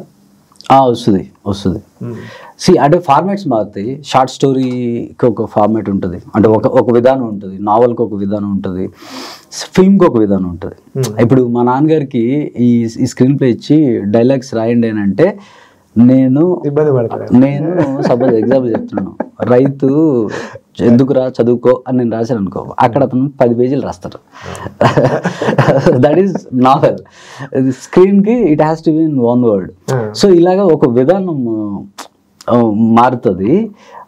ఇది ఏంటంటే నేను ఇప్పుడు ఫస్ట్లో వచ్చినప్పుడు హైదరాబాద్కి వచ్చేటప్పటికి నాకు రాదు. నాకు ఒకళ్ళు అన్నారు, నువ్వు కథ స్ట్రక్చర్ బాగా చేయగలుగుతావు. అది ఇప్పుడు ఎలా వచ్చిందో ప్రతి షాట్ మీరు అంత ఈజీగా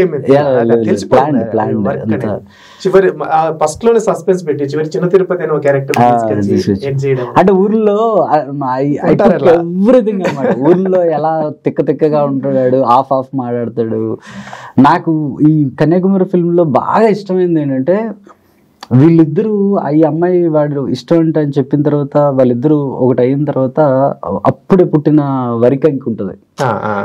అది ఆ వరి పొలము మొత్తం అంతా పొట్టొచ్చేసి ధాన్యంతో వచ్చింది కాదు, ఆ పొలంలోనే ఫస్ట్ వరి కంకి అదొకటే ఉంది. అది దాని మీదకి షిఫ్ట్ చేశాను నేను. గమనించలేదు. అది నాకు తెలిసి నాకు చాలా సాటిస్ఫాక్షన్. అంటే ఫస్ట్ నుంచి నేను పొలము దున్నడం పంట అన్నప్పుడు వీళ్ళిద్దరూ వాడు అమ్మాయిని ఇలా ఎత్తుకొని ఇలా తిప్పుతా ఉంటే కెమెరా అలా తీసుకొచ్చి ఫస్ట్ డైరెక్టర్కి ప్రధానంగా కావాల్సిన అంశం కథ చెప్పడం, దాంతో పాటుగా ఇంకేం కావాలి అనేది విషయాన్ని నేను మళ్ళీ మీ దగ్గర వస్తాను. ఈ లోపు నేను మీ దగ్గర వచ్చిన పాయింట్ ఏంటంటే, మీకు మొత్తం ఆ సినిమాలో మీకు నచ్చిన సీన్ పర్సనల్గా బాగా లోపల కదిలించి బాగుంది షాట్ అని అనిపించింది ఎక్కడైనా? నాకు మోనోలాగ్ అంటే చాలా ఇష్టం. అది నేను చాలా ఫీల్ అయ్యి చేశాను. That is my most favourite దాంట్లో ఆ సినిమాకి సంబంధించిన షాట్లో. కానీ ఎమోషన్ షార్ట్స్ లో మీరు కొంచెం ఇబ్బంది పడుతున్నట్టు మీకు ఏమైనా అనిపించిందా? అంటే బాగా ఏడుస్తున్న షార్ట్స్ లలో కానివ్వండి, ఎందుకంటే హీరో హీరోయిన్ ఇద్దరు కలిసి ఒక చోట వచ్చి మీ దారి మీరు, అంటే హీరోయిన్ దారి ఏమో హీరోయిన్ ఇంకా ఆమె డబ్బులు తీసేసుకుంది. నిజంగా అక్కడైతే నిజంగా కళ్ళంబడి నీళ్ళు వచ్చేస్తాయి. తండ్రి బిడ్డను కూర్చోబెట్టి నాకు కావాల్సిన డబ్బులు నీకు ఇచ్చేసాను, ఇంతకాలం నీ మాట వినలేదు అని షార్ట్ నిజంగా కదిలిస్తుంది. సో మీకు హాస్యం దగ్గర కానివ్వండి లేకపోతే భయము, ఇలా రకరకాల ఫీలింగ్స్ ఉంటాయి కదా. నాకు కాస్త ఈ సాడ్ మూమెంట్స్ ని తీయాల్సి వస్తుంది. నేను పుష్పక విమానం దగ్గర కూడా గమనించి చెప్తూ ఉన్నాను, బట్ మేబీ నా ఇంప్రెషన్ రాంగ్ కావచ్చు. అక్కడ ఏమైనా మీకు ఇబ్బంది ఉందేమో అని అనిపించింది నాకు. తను యాక్చువల్ గా ఎమోషన్ సీన్స్ ఈజీగా చేస్తుంది వితౌట్ గ్లిజరిన్, ఏం అవసరం లేదు తనకి. ఇప్పుడు ఇందులో ఒక సింగిల్ షాట్ ఉంటుంది మోనోలాగ్, ఆ పేరెంట్స్ ని ఓపెన్ అప్ అవుతుంది వాళ్ళ ముందు చెప్పేది. ఎక్కువ డైలాగ్స్ లేవు, ఎక్కువ సింపుల్ గా. చాలా చోట నేను చాలా సినిమాల్లో చూస్తే ఎమోషన్ వచ్చినప్పుడు ఎదుటోటి ఇంక ఉతికి ఆరేసి కళ్ళబడి నీళ్ళ కింద పడి ఇంకా కొట్టుకుపోయేలాగా దొరికింది కదా ఎమోషన్ సీన్ అని చెప్పి ఉతికి ఆరేస్తారు. మీరు అట్లా టచ్ చేసి అంత డెలిబరేట్ గా మనం ఎక్కువ ప్రీచ్ చేయకూడదు. ఇప్పుడు హీరో తండ్రి పాత్ర ఉంటుంది. హీరో తండ్రి పాత్ర ఫస్ట్ నుంచి అతను కొద్దిగా సరదాగా ఏమైందిరా నీ లవ్ అని ఇలా ఉంటాడు. లాస్ట్లో కూడా మనం ఈ కైండ్ ఆఫ్ ఫిల్మ్స్కి వచ్చేసరికి ఏంటంటే ఒక క్లాస్ పీకినట్టు పీకుతూ ఉంటారు వాళ్ళు, మొత్తం చెప్తా ఉంటారు లేదా నాకు నచ్చలేదు. అతను ఏంటంటే ఆల్రెడీ అతను మోడర్న్ గా ఉన్నాడు, రైతు అవని ముసలోడు అవని కుర్రోడికి ఫ్రీడమ్ ఇచ్చినాడు. సో అతను రెండు మాటలు చెప్తాడు, నీకు ఇదంటే ఇష్టం, ఆ అమ్మాయికి అదంటే ఇష్టం, నువ్వు చిన్నోడు కాదు ఆలోచించుకోరా అని వెళ్ళిపోతాడు. But the still it has ఇది ఉంటుంది. మేము ఫస్ట్ నుంచి ఓవర్ చేయకూడదు అని పెట్టుకున్నది. సో మీరు డాన్సుల దగ్గర నుంచి ప్రతిదీ మీరు యువర్ కాన్ఫిడెంట్, మొత్తం ఏ టు జెడ్ కొత్త అయినా కూడా ఏ ఎమోషన్ షార్ట్ అయినా చేయగలుగుతానని కాన్ఫిడెన్స్. ఈ సినిమా అయితే అంత కాన్ఫిడెంట్ గానే చేశాను. తర్వాత డౌట్ ఏం పడలేదు.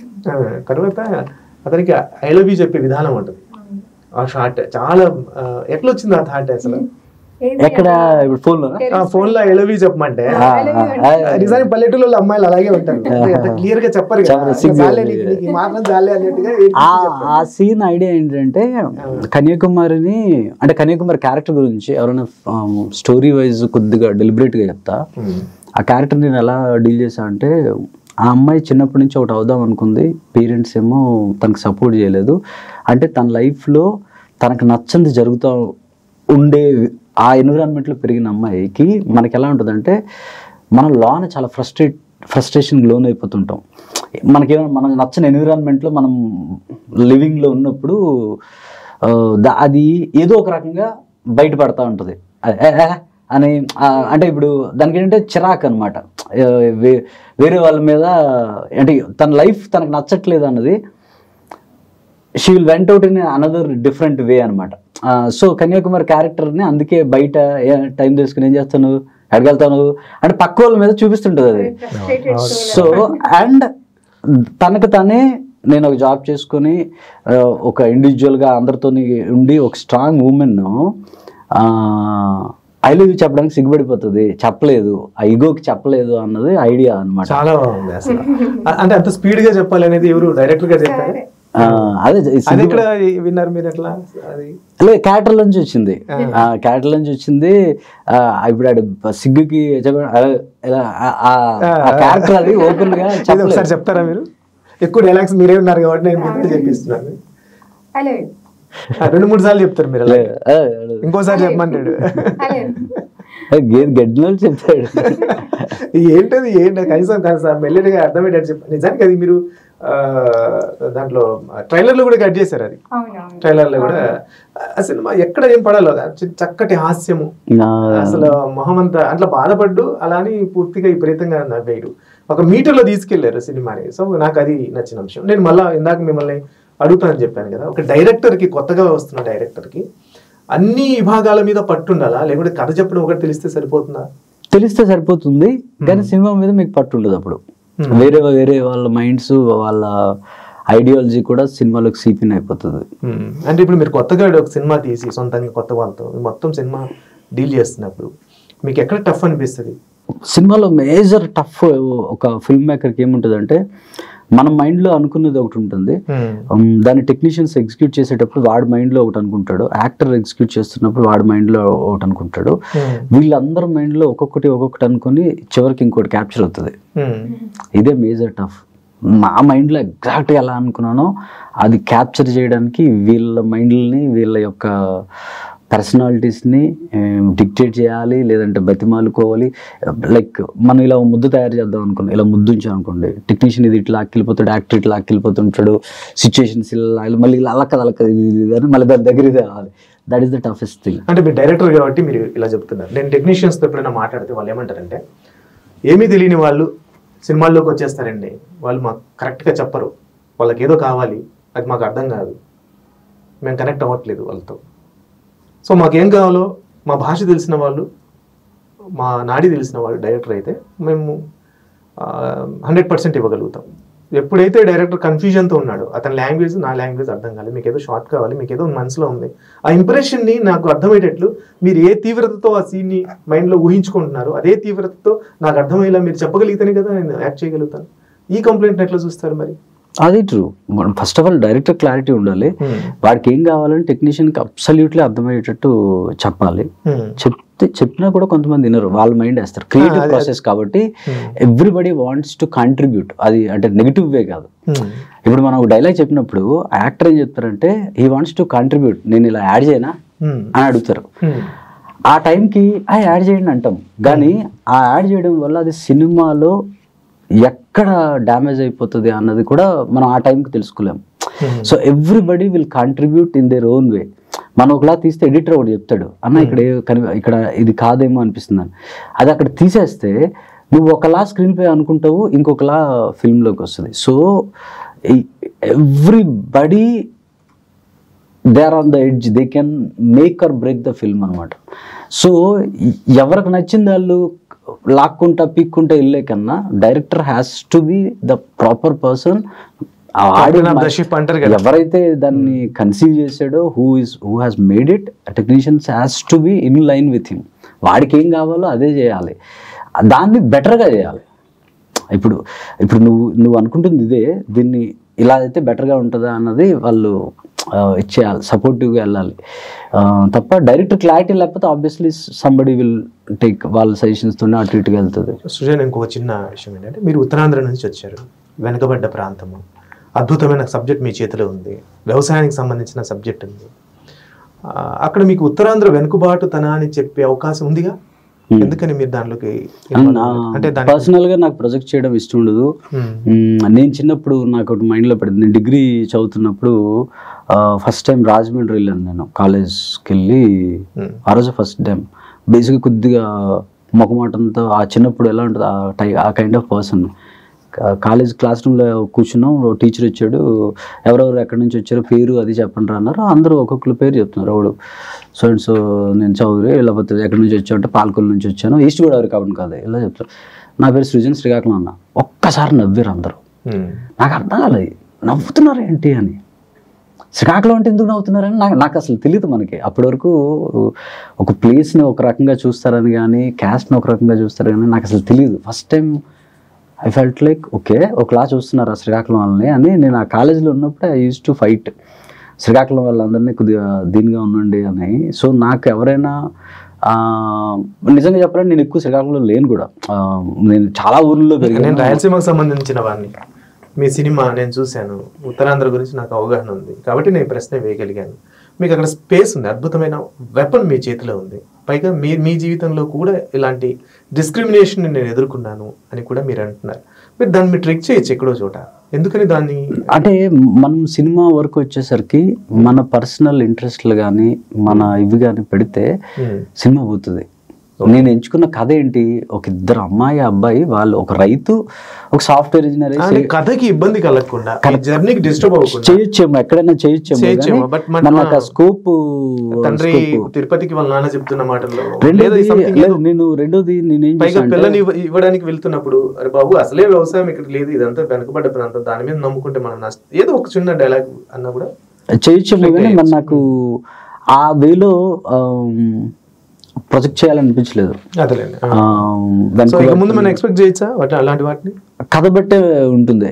అంటే నేను అక్కడ శ్రీకాకుళంలో తిరుగుతున్నప్పుడు నాకు కనిపించిన మనుషులు కానీ కుర్రోళ్ళు కానీ ఎలా ఉన్నారో అదే పట్టుకున్నాను అనమాట.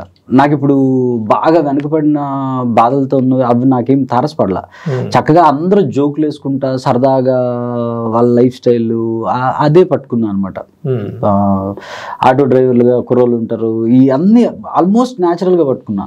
మీరు మీరు మీరు మీ అబ్జర్వేషన్స్ ఏంటంటే, అంటే మామూలుగా మీరు పుట్టిందేమో ఇటువైపు తెలంగాణ ప్రాంతం, తర్వాత పర్లేదు పాపం మీకు ఆరోగ్యం బాగలేదు అయినా కూడా నేను అడిగితే పాపం థ్యాంక్ యూ సో మచ్ దానికోసం. అయితే మీరు అంత దూరం వెళ్ళి ఆ పల్లెల్లో, ఆ యాసలో, ఆ భాషలో, అక్కడ వ్యక్తుల్లో, సంస్కృతిలో కనీసం ఒక 2 years అయిందా? 2 years మీరు మమేకమయ్యారు. ఏం తేడా గమనించారు అక్కడికి ఇక్కడికి? ఎంతో కొంత మనం అబ్జర్వేషన్స్ ఉంటాయి. నాకు అక్కడైతే అందరూ చాలా హ్యాపీగా ఉన్నట్టు అనిపించింది చూసినప్పుడు. బికాస్ పుష్పక్ హ్యాపీగా ఉండడం అంటే 2 విషయాలు. అంటే వాళ్ళు చాలా, అంటే నేను ఎప్పుడు చూడలేదు. అంటే ఇప్పుడు సార్ పుష్ప విమానంలో కలిసినప్పుడు చాలా జోవియల్ గా, చాలా సర్కాస్టిక్ గా మాట్లాడతారు అనమాట. ఇలా ఉంటారా అనుకునేదాన్ని, బికాస్ నా లైఫ్ లో నేను ఎప్పుడు అలా చూడలేదు. సో శ్రీకాకుళం వెళ్ళిన తర్వాత అక్కడ అందరూ అలానే, అంటే దే హ్యావ్ అ సర్కాస్టిక్ ఒక నేచర్ ఉంటుంది వాళ్ళకి. వాళ్ళు అలానే మాట్లాడతారు, ఫీల్ అవ్వరు, మళ్ళీ అలా సేమ్ కన్యాకుమారి కౌంటర్ పడితే హాయిగా మళ్ళీ తీసుకుంటారు. కొద్దిగా ఈస్ట్ గోదావరి కూడా అలాగే ఉంటుంది. చాలా హ్యాపీగా అనిపించింది అక్కడ నేచర్. అక్కడ హ్యాపీ అంటే మేము ఇన్ రియల్ చూసాము.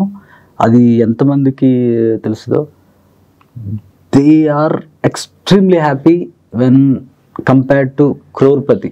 ఒక 100 కోట్లు ఉన్నోడు ఎంత హ్యాపీగా ఉంటాడో అక్కడ వాళ్ళు అంత హ్యాపీగా ఉంటారు. ఓన్లీ థింగ్ ఏంటంటే రిలేటివ్గా చూస్తారు. వీడేమో అయ్యో వీడు అంటాడు కానీ వాడేమో ఎవడో అనుకుంటాడు కానీ, అంటే తను అంటే మీరు అక్కడే పుట్టారు, సరే మీరు కొద్ది రోజులు పెరిగారు, తర్వాత మీరు బెంగళూరు వెళ్ళారు, నాకు కొంచెం మీ జర్నీ తెలుసు కాబట్టి ఇట్స్ ఓకే. నాకు పర్టికులర్ గా ఏంటంటే ఒక ప్రాంతం నుంచి వేరే ప్రాంతానికి ఎప్పుడు అసలు చాలా సెన్సిటివ్ విషయం కదా యాక్చువల్లీ. దాన్ని ఎట్లా తీసుకోగలుగుతున్నారు అనేది నాకు తన దగ్గర అబ్జర్వేషన్ కోసం అంతే. ఓకే, ఆ ల్యాండ్ పీపుల్ అక్కడ అబ్జర్వేషన్, తన కల్చర్ కి తెలంగాణ కల్చర్ కి ఏంటి బిగ్ డిఫరెన్స్ మీ దృష్టిలో? కల్చర్ వైజ్ అంటే నాకు పెద్ద తెలంగాణ కల్చర్ ఎక్కడ చదువుకున్నారు మీరు? హైదరాబాద్ కానీ అంత తెలియదు. సో బట్ బేసిక్గా ప్యూరిటీ ఎక్కువ. You are impressed with something. Purity and places ఎంత బ్యూటిఫుల్ ఉన్నాయంటే, ప్లస్ అక్కడ మనుషులు కూడా చాలా హెల్దీగా ఉన్నారు.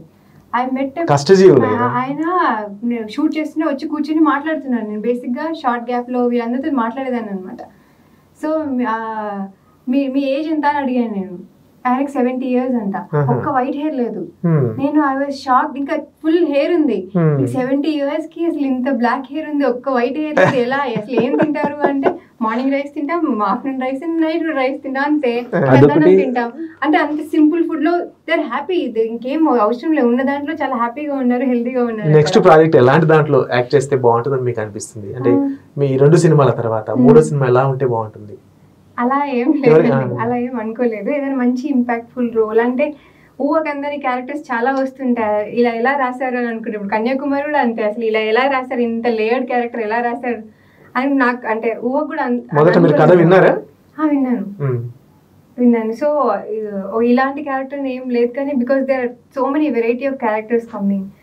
మంచి పర్ఫార్మెన్స్ ఉన్న క్యారెక్టర్. డాన్స్ నేర్చుకున్నారండి? లేదు, నేర్చుకోలేదు. మరి ఎట్లా డాన్స్ కి సంబంధించిన ఇప్పుడు ఇందాక మీరు మొదట్లో కళా తపస్వి నేచురల్ తిను చాలా డాన్స్ అనేది తన యాక్చువల్ స్కిల్ ఇంకా ఇప్పటి వరకు బయటపడలేదు.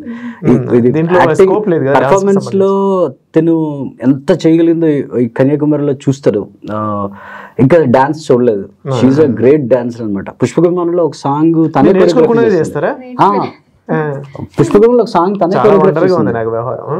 కొరియోగ్రఫీ కూడా చేస్తుంది. ఇందులో కూడా కొరియోగ్రఫీ చేసింది, అది పెట్టలేదు ఒక song. But like born dancer అన్నట్టు వస్తుంది ఏదో ఫిల్మ్ లో, పీపుల్ విల్ సీ. సుజన్, దీంట్లో వ్యవసాయ గొప్పతనాన్ని తెలిపే పాట కూడా నేను మిస్ అయ్యాను అనిపిస్తుంది. పెట్టాను, నేను ఫస్ట్ లో పెట్టాను. ఊర్లు ఎలా ఉంటాయి మట్టిలో పెట్టా సాంగ్. యాక్చువల్ గా నాకు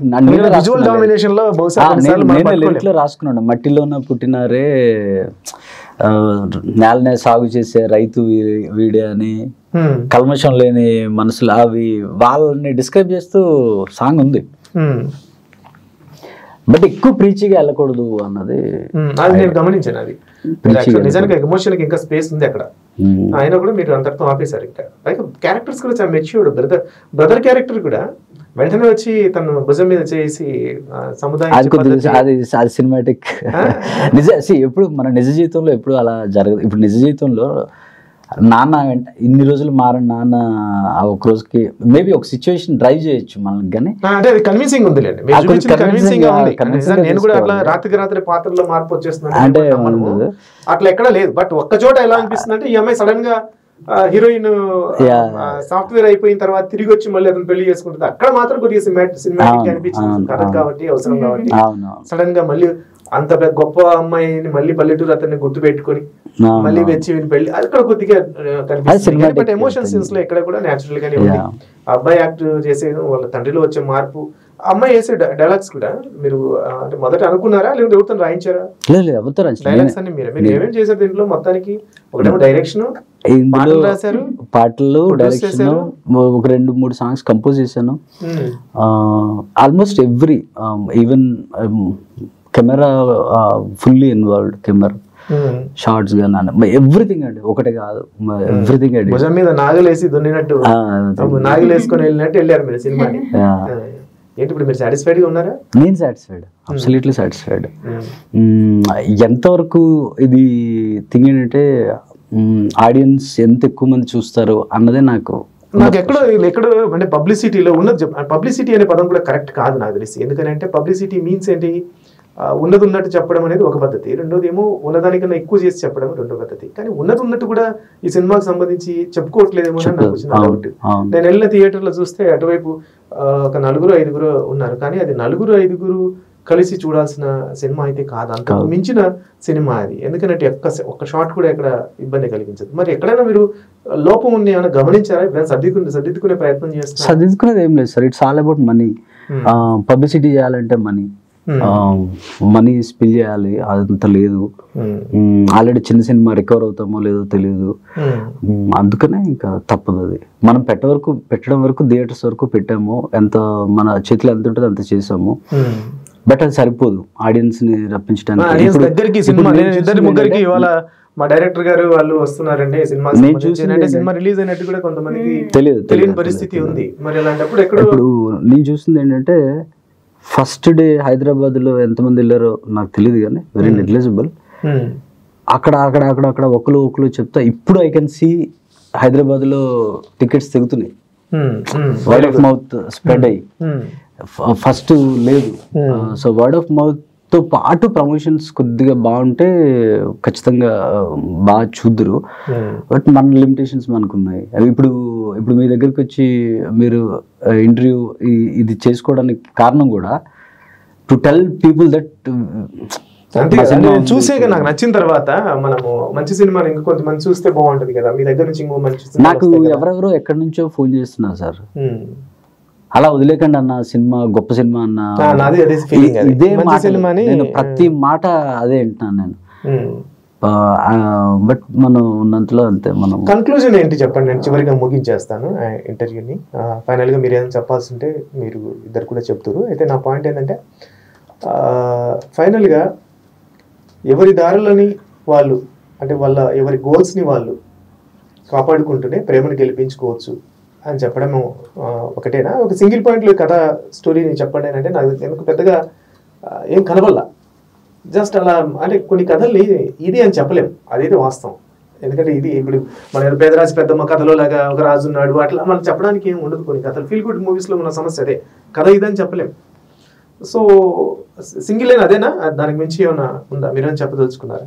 నా దృష్టిలో ఇప్పటి వరకు సినిమాల్లో మనం చూసిన సినిమాలు మ్యాక్సిమం సినిమా కానీ సినిమా పాటలు కానీ అమ్మాయి అందాన్ని వర్ణించడం, 90% ఆఫ్ ద పాటలు ఏంటంటే అమ్మాయి ప్రేమని అందాన్ని వర్ణించడం.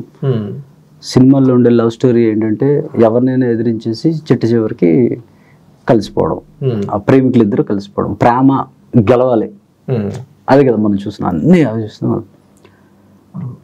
మరీ అంతగా ఎగ్నిస్ట్గా వెళ్ళినా ఇప్పుడు నేను ఫేస్ చేస్తుంది ఉంటుంది, లాట్ ఆఫ్ పీపుల్ అది స్ప్రెడ్ అవ్వదు, కొద్దిగా ఎలినేట్ చేస్తారు మంచి సినిమాని. నేను చెప్పాలనుకుంది ఏంటంటే, ప్రేమ ముఖ్యమే, మీరు చేసే పని కూడా ముఖ్యమే. ప్రేమ కోసం పని వదులుకోకండి, పని కోసం ప్రేమను కూడా వదులుకోకండి. లక్ష్యం గొప్పదే, ప్రేమ గొప్పదే. రెండింటిని వదులుకోకండి అని. కానీ ఎక్కువ బాధ్యత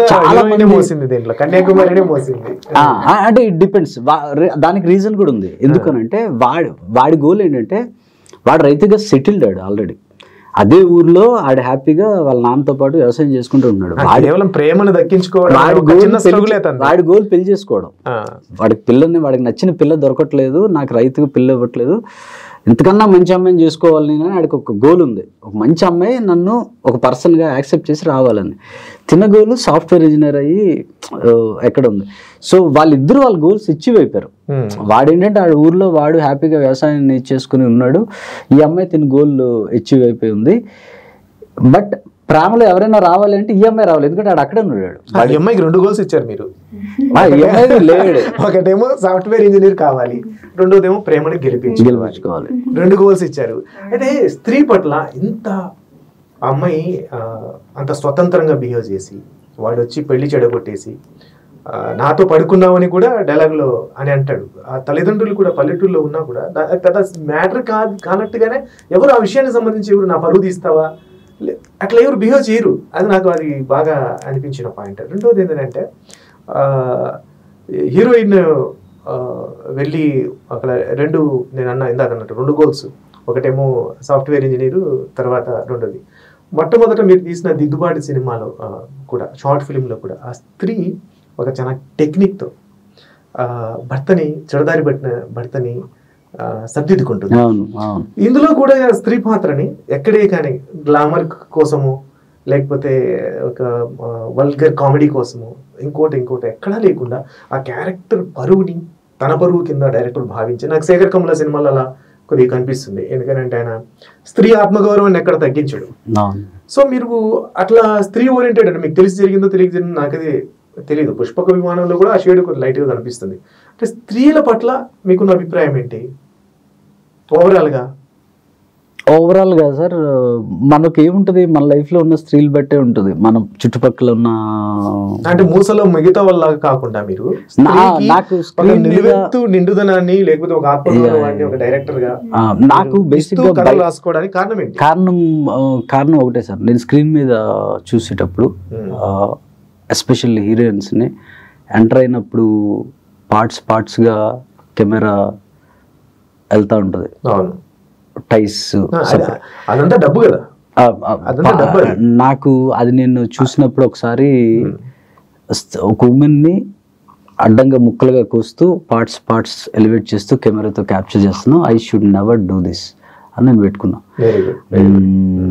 అమ్మాయి అబ్బాయి బాడీని హైలైట్ చేస్తూ షార్ట్ పెట్టడం కానీ, ఇప్పుడు నేను రేపొద్దున బోల్డ్ పాత్ర తీయచ్చు. ఇప్పుడు నేను ఒక మోడర్న్ థాట్స్ ఉన్న అమ్మాయి పాత్ర నేను రేపొద్దున సినిమా తీయచ్చు. కథ అనివార్యం అమ్మాయి బాడీ తోటి ఆవిడని హైలైట్ చేస్తూ కానీ, డ్రెస్సెస్ని అంటే కథకు అవసరం లేకపోయినా ఒక కైండ్ ఆఫ్ డ్రెస్ వేసుకోవాలి. నాకు చాలా మంది ఒక వ్యక్తి ఒక మాట అన్నారు, ఎవరో తెలియదు, ఈ సినిమా 2 కిసులు పెట్టేసి ఉంటే సెల్ అయిపోయినాయి అని అప్పుడు ఎప్పుడో అన్నారు. సందర్భం కూడా ఉంది, 2-3 చోట్ల పెట్టచ్చు కావాలనుకుంటా. కానీ మీరు అది కాదు నేను ఎందుకన్నా అంటే, సినిమా సొసైటీలో చాలా మందిని కలిపి వెళ్తాం. ఎవరు అంటే ఫ్యామిలీతో వెళ్తాం. బేసిక్గా మన సైడ్ ఉన్న ఇదేంటంటే ఫ్యామిలీతో వెళ్తాము, చుట్టుపక్కల వెళ్తాము. అది నాకు దొరికింది కదా కెమెరా, నాకు ఒక ఛాన్స్ దొరికింది కదా అని నేను నాకు తెలిసింది కానీ నా పైత్యాన్ని కానీ రుద్దకూడదు. నేను ఇప్పుడు స్క్రీన్ అవతల ఉండే చాలా గొప్ప వ్యక్తులు ఉంటారు, ఒక ఫ్యామిలీ ఉంటుంది, అంతే కదా. ఇప్పుడు మనం బేసిక్గా మన బాత్రూంలో మనం ఏమైనా మాట్లాడచ్చు, మన ఫ్రెండ్తో మనం ఏమైనా మాట్లాడచ్చు. ఒక 200 మెంబర్స్ ముందుకు వచ్చి నువ్వు మాట్లాడరాను కానీ అటెంటివ్గా ఉంటాం. బట్ సినిమాకి ఏమవుతుంది అని అంటే, ఆ 200 మెంబర్స్ నువ్వు ముందు మాట్లాడుతున్నావు అని డైరెక్టర్కి అది తెలియదు. నువ్వు ఇంత సెన్సిబుల్ గా ఉంటే మరి అవకాశాలు వస్తాయి sir. We have to do entertaining in a different way. బేసిక్గా వాళ్ళకి కావాల్సింది ఎంటర్టైన్మెంట్. ఇప్పుడు కన్యాకుమారి సినిమా ఒక నిజంగా ట్రూత్ఫుల్గా ఒకటి చెప్తా, నేను ఆ సెకండ్ హాఫ్లో వచ్చే వాళ్ళిద్దరి మధ్యలో వచ్చే conflict, that is the main film. అది క్యారీ అవుతుంది, వాళ్ళ ఎమోషన్స్. పాపం ఒక రైతు అక్కడే ఉండాలనుకుంటున్నాడు, అమ్మాయి, వీళ్ళిద్దరి మధ్యలో కాన్ఫ్లిక్ట్ క్యారీ అవుతూ వెళ్తుంది, ఇది మెయిన్ అని అనుకుంటాను. ఇప్పుడు సినిమా చూస్తే, ఇప్పుడు థియేటర్స్లో మేము క్యాప్చర్ చేసిన కానీ రెస్పాన్సెస్ కానీ చూస్తే, ఆ ముందు ఫస్ట్ హాఫ్ కానీ అరుపులు అనమాట కామెడీకి. సో ఇవి సైలెంట్గా చూస్తున్నారు. సో వాళ్ళు ఏంటంటే ఎంటర్టైన్మెంట్ని ఎక్కువ కోరుకుంటున్నారు. నేనేంటంటే పైగా ఈ సినిమాలో ఒక 2 సీన్స్ లో వాళ్ళకి త్యాగం కూడా ఉంది. సరే నువ్వు నన్ను వదిలేసినా పర్లేదు కానీ నీ గోల్ కోసం నువ్వు వెళ్ళు అని అంటాడు తిరుపతి. అవును, ఈ అమ్మాయి నిజానికి అట్లా వెళ్ళిపోతుందేమో అని అనుకున్నాను, కానీ లేదురా అట్లా నేను వెళ్ళలేను. ఒక దశలో ఆమె అలా కన్విన్స్ అవుతుంది. సో అన్ని క్యారెక్టర్స్ కూడా చాలా ఉదాత్తంగా, చాలా ఆదర్శంగా, డిగ్నిటీగా, ఒక మాటలో చెప్పాలంటే డిగ్నిటీగా బిహేవ్ చేస్తున్నాయి. అంత మెచ్యూర్డ్ స్టోరీని, అంత మెచ్యూర్డ్ మెన్స్ని నేను ఇంతవరకు అంటే క్యారెక్టర్స్ని ఈ మధ్యకాలంలో నేను ఎక్కడ చూడలేదు. అందుకని నాకు ఆ ఆస్పెక్ట్ అనిపించింది. సో ఫ్యూచర్లో ఇంకా మీరు ఫీమేల్ ఓరియంటెడ్ స్టోరీస్లోకే వెళ్ళే అవకాశం చాలా కష్టం.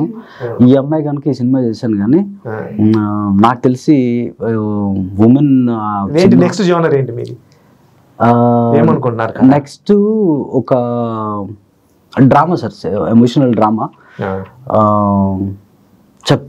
It's an emotional drama but very new subject. Producer దొరికారా నెక్స్ట్ టైంకి? లేదు, ఉన్నాయి. అంటే ఇప్పుడు మనం రాడికల్ పిక్చర్స్ అని దీంట్లో ఇది మేము ఫస్ట్ ఫిల్మ్ కింద చేశాను కదా, ఆల్రెడీ సెకండ్ ఫిల్మ్ కథ అనుకున్నాము, డైరెక్టర్ అనుకున్నాము, అది ప్రొడ్యూస్ చేస్తాను. నేను ఇంకో ఫిల్మ్ మాత్రం ఇంకో బ్యానర్లో చేస్తాను అన్నమాట. ఇందాక మేము మాట్లాడుతున్నాం కదా, ఇందాక సుజాన్తో మాట్లాడుతున్నప్పుడు ఆయన ఏమో క్లీన్ క్లీన్ అండ్ గ్రీన్ లేదా టోటల్లీ కంప్లీట్ ఫ్యామిలీ పిక్చర్సే ఉండాలి, స్త్రీని మనం ఎట్లా అంటే కమర్షియల్ ఎలిమెంట్ కింద వాడుకోవద్దు అనేది ఆయన అన్నారు. ఒకవేళ మీరు మీ జర్నీలో మీరు ఇప్పటికే చాలా చూసిగా ఫీమేల్ క్యారెక్టర్కి వాల్యూ ఉన్న సినిమాలే చేస్తానని అన్నారు. ఒకవేళ ఫీమేల్ ఓరియంటెడ్ మూవీ అయినా కూడా ఇంటిమేట్ సీన్స్ ఏదైనా ఉంటే మీరు యాక్ట్ చేయగలుగుతారా?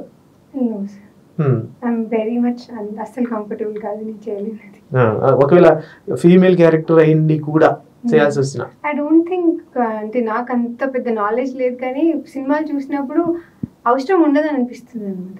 అంటే దాన్ని నువ్వు వేరేలా కూడా చూపించవచ్చు.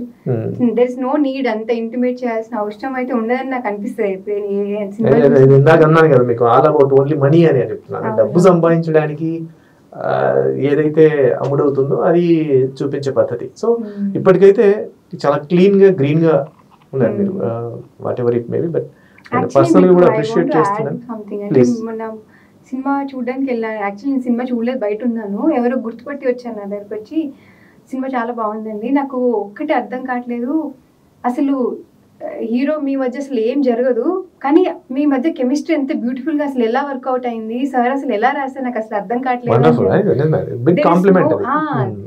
మీరు చూస్తే సినిమాలో ఎక్కడ అసలు ఏం ఉండదు, అయినా కూడా మీ మధ్య కెమిస్ట్రీ ఎంత బాగా వర్కౌట్ అయిందని. So I don't think it's necessary. మీరు దాన్ని చాలా బ్యూటిఫుల్ గా చెప్పగలిగితే, బ్రహ్మాండంగా చెప్పగలిగితే సరిపోతుంది.